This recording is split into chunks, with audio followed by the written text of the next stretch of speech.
Cronkite News was able to talk with several of these veterans to share their stories with you. Colonel Christine Mahon is a retired U.S. Army Reserve nurse who served for 33 years. In her time, she was the chief nurse during Operation Desert Storm, mobilized in Saudi Arabia. Cronkite News reporter Alyssa Stoney talked with Mahon about her experiences.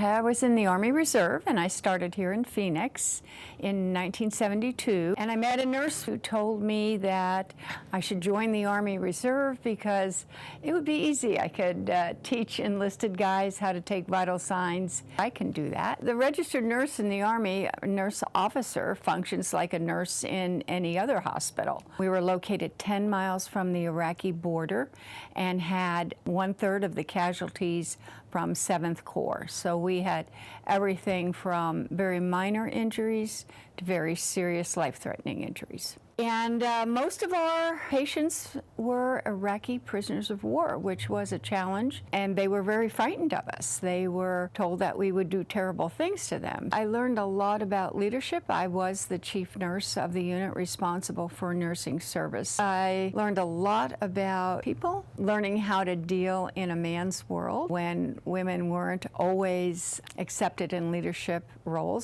One of the hardest things I had to do was to leave my family. I had 3 young children at the time. My daughter, the youngest, was only 8 years old. Well, I think it's an important day for the country to recognize the sacrifice individuals have made, but also the sacrifices that families make. Veterans Day needs to be a reminder of what people give. Fortunately, I did not have to give the ultimate sacrifice, but when you think of how many have, or who come home so wounded, we must not forget those who have such horrible scars, both physically and mentally, from their war experiences.